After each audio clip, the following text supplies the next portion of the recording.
Now, as far as Ukraine's fight back is concerned, Ukraine President Volodymyr Zelensky hasn't shied away in his daily briefings from lashing out at the West, from lashing out at other countries, saying they're not doing enough. Now, after he criticized countries for not providing enough military help, for not providing enough equipment, the United Kingdom has responded by saying that they're sending their Starstreak, a high-velocity anti-air missile that takes down low-flying enemy targets. Could this be a game changer essentially for Ukraine in the battle against Russia, especially considering that Russian assaults have all been airborne?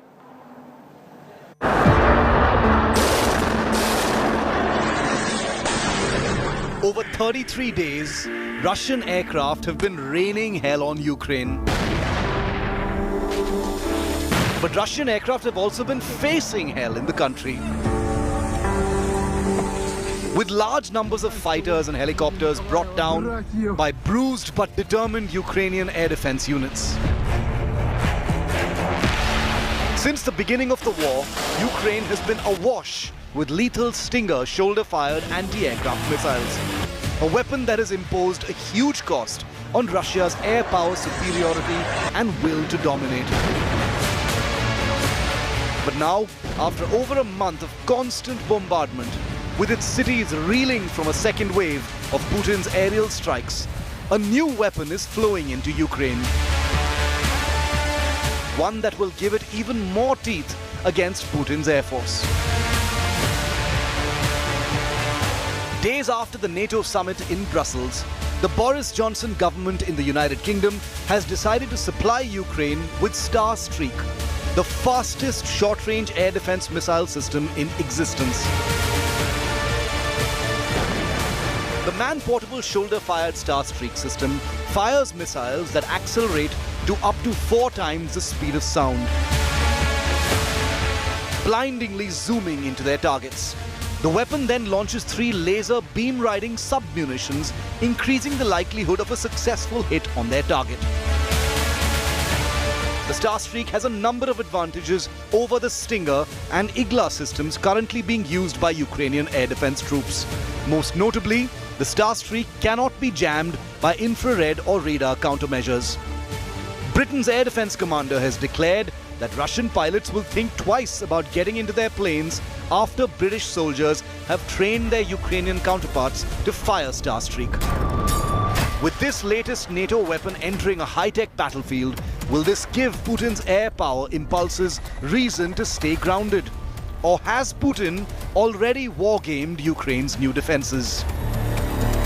Watch this space to find out what happens next. Bureau Report, India Today.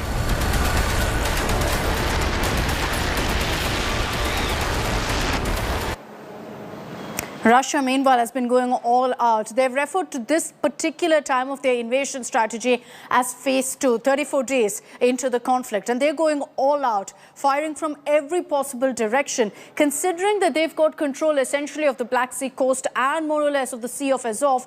Russia reportedly fired 4-caliber missiles, because of which it caused huge destruction around the entire area. Add to that was Russia confirming last week that they also used the extremely powerful Kinzhal cruise missiles. Very clear message that Russia isn't backing down.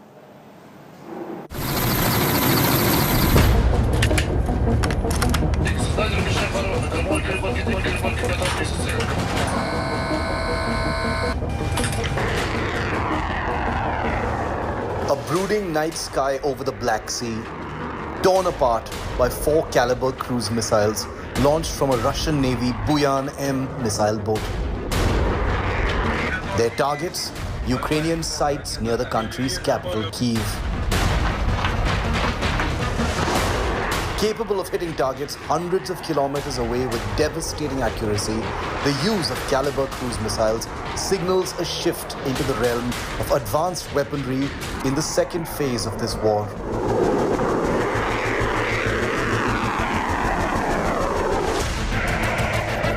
The Russian Ministry of Defense has flaunted this video of the Iskander short-range ballistic missile as well, being used to target a claimed foreign mercenary unit using a Kyiv shopping mall as a reloading base for its rocket units.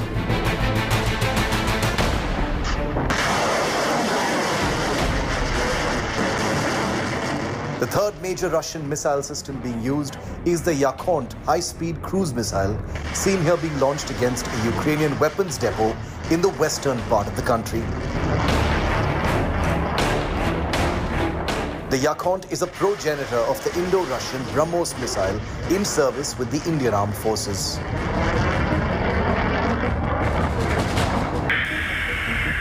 And the missile that Russia has used for the first time in combat, the Kinzhal hypersonic air-launched cruise missile, seen here smashing into a Ukrainian underground weapons depot.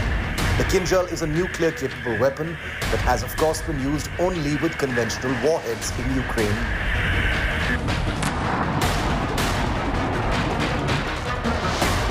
Four advanced Russian missile systems, all four being used in anger against Ukraine.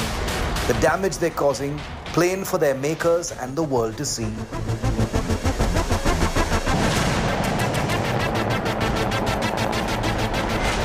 Of course, there's another Russian missile that's on operational alert amidst this Ukrainian crisis.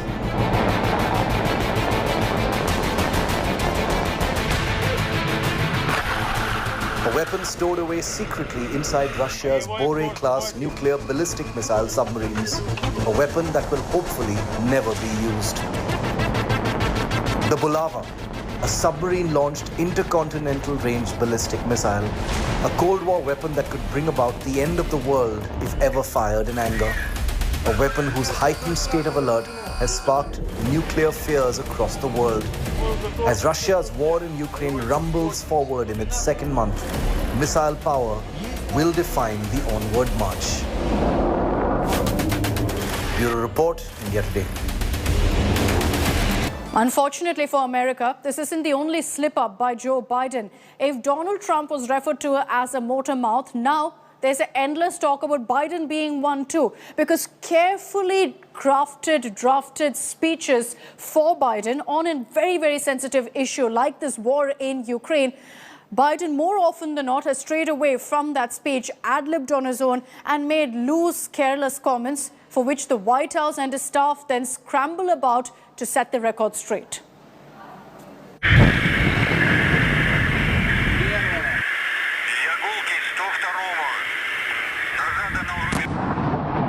It was Saturday in Ukraine when the bombs began falling on Lviv to the west of the country.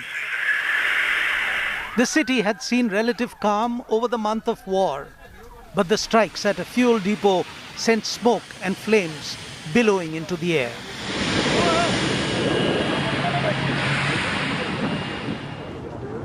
At about the same time, around 400 kilometers further west, President Joe Biden of USA was meeting Ukrainian refugees at the National Stadium of Poland in Warsaw. When reporters asked him what he thought of President Putin of Russia, the US president said he's a butcher. You see this and you're dealing every day with Vladimir Putin. I mean, look at what he's done to these people. What does it make you think? He's a butcher. If Putin was sending a message to Biden by bombing Western Ukraine because the US president was in neighboring Poland, then Biden too had a message for Putin later that evening. Over the last 30 years, the forces of autocracy. It was a much-awaited speech from one who is called the leader of the free world. At the end of his 3-day visit to Europe, in the backdrop of the raging war to his east, President Joe Biden's words would in effect indicate the direction Western strategy would take in the days to come. For 27 minutes, the President of the United States spoke, showing full support for Ukraine and drawing out the parameters of Western response to Russian action. And then suddenly, 27 minutes later, at the very end of his speech, he dropped an ad-libbed bombshell. Russia's choice. We will have a different future, a brighter future, rooted in democracy and principle, hope and light, of decency and dignity, of freedom and possibilities. For God's sake, this man cannot remain in power. God bless you all, and may God defend our freedom. Those 9 ad-libbed words, "For God's sake, this man cannot remain in power," set off alarm bells all over the diplomatic world. It had US officials scrambling to damage control, and Secretary of State Antony Blinken clarified that regime change in Russia was not on US agenda. Made the point last night that But this was typical Joe Biden. He had often been accused of letting his mouth run away from prudence. During his 2008 campaign for presidential nomination, Biden had described another contender as the first mainstream African American who was articulate and bright and clean and a nice-looking guy. That contender was Barack Obama, whose running mate he later became and stayed vice president during the Obama presidency. On Ukraine, as President of the United States, Joe Biden had been building up to getting his words get the better of US policy.